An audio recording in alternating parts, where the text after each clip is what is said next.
Часть 6. Разлом в Париже. 14 июня 1940 года. Париж. Немецкие танки катились по Елисейским полям под рев толпы, но это был не рев триумфа. Парижане встречали завоевателей гробовым молчанием, словно присутствовали на собственных похоронах. Свастики развивались над Эйфелевой башней, а солдаты вермахта фотографировались на фоне триумфальной арки. Но в подвалах Лувра происходило нечто, чего не замечал никто. Обергруппенфюрер СС Вольфрам Зиверс, теперь возглавлявший операцию «Рагнарёк» после того, как Вирт полностью ушел в исследование, руководил специальной командой Анненербе. 15 человек в черной форме без знаков различия спускались в катакомбы музея, сопровождаемые странным гулом приборов. «Сигнал сильнее», — доложил техник с детектором аномалий, устройством, собранным по чертежам архитекторов. Определенно здесь что-то есть. Они шли мимо пустых стеллажей. Все ценное было эвакуировано французами месяцы назад. Но их интересовало не искусство. Их вели показания приборов, которые фиксировали разрывы в ткани реальности. В самом глубоком подвале за стеной, замурованной еще в XVIII веке, детектор запищал истерично. «Здесь!» Зиверс указал на кирпичную кладку. «Вскрывайте». Заряды взрывчатки разнесли стену, и облако пыли заполнило помещение. Когда оно рассеялось, команда замерла. За стеной была не комната. Был разлом. Трещина в воздухе, через которую просачивался свет неправильного цвета, фиолетово-зеленый, которого не было в человеческом спектре.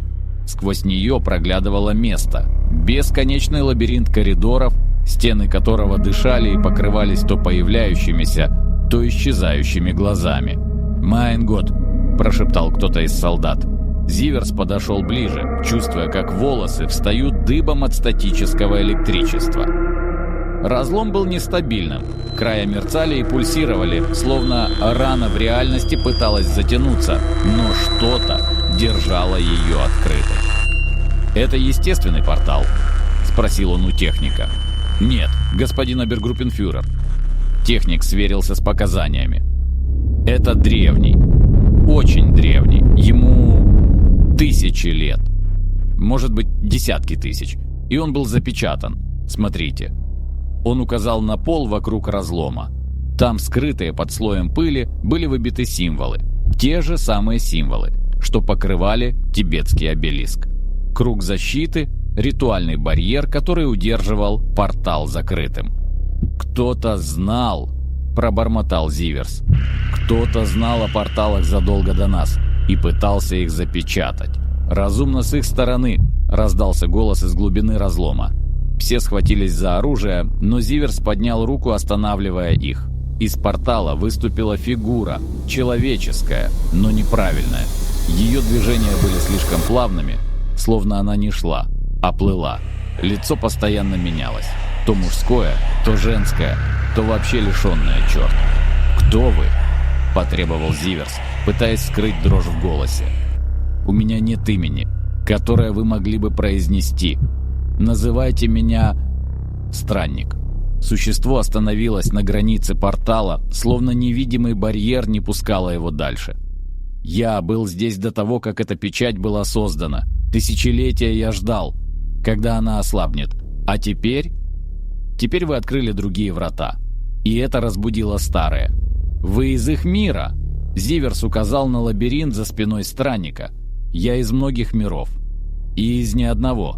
Я путешествую по разломам, по трещинам между реальностями. Собираю знания, храню секреты и предупреждаю глупцов, которые играют с силами, что им не понять». «Предупреждаете?» Странник наклонил голову, и его лицо на мгновение стало черепом. «Архитекторы лгали вам. Они не хотят помочь вашей эволюции. Они хотят использовать вас как катализатор. Ваша реальность – аномалия, трещина в структуре мультивселенной. Она производит хаос, случайность, непредсказуемость. Все то, чего лишены совершенные существа. И они собираются расколоть ваш мир, как орех, чтобы высосать эту энергию. Вы знаете об архитекторах?» Я знаю о тех, кто был до архитекторов, о тех, кто построил первые врата, и о том, почему они были уничтожены. Странник сделал шаг назад, растворяясь в сумраке портала. Ваш штурмбанфюрер Вирт. Он уже не человек. Он мост, да? Но мост работает в обе стороны. Через него они входят в ваш мир. Понемногу, незаметно. А когда придет время, он станет вратами для вторжения. «Погодите!» — крикнул Зиверс. «Как нам остановить их?» Смех эхом прокатился по катакомбам. «Остановить? Вы не можете остановить богов, человек. Вы можете только выбрать, какой смертью умрете». Странник почти исчез, но последние слова донеслись четко. «Хотя есть один способ. Найдите тех, кто предшествовал. Они спят в глубинах вашего мира, в местах, куда не проникает свет. Разбудите их и молитесь, чтобы они были милосерднее, чем архитекторы». Портал схлопнулся с оглушительным хлопком, оставив только запах озона и чернильную тьму. Зиверс стоял, тяжело дыша. Его руки дрожали не от страха, от ярости и отчаяния. Все, во что они верили, вся операция «Рагнарёк» была ловушкой.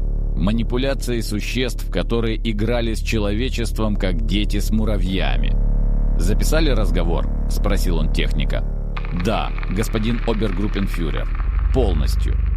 Шифруйте максимальным уровнем. Никто не должен узнать, кроме рейхсфюрера Гиммлера и...»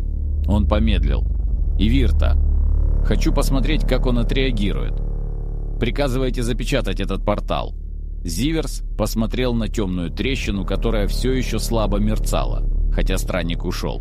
«Нет. Установите охрану. Круглосуточно. По 6 человек.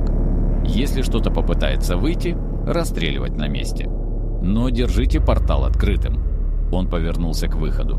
«У меня плохое предчувствие. Очень плохое. И я хочу иметь запасной выход, если все пойдет к черту». Пока они поднимались по ступеням, Париж над ними праздновал или оплакивал новую эпоху. Но под Лувром, в катакомбах старых, как сам город, трещина в реальности пульсировала в темноте.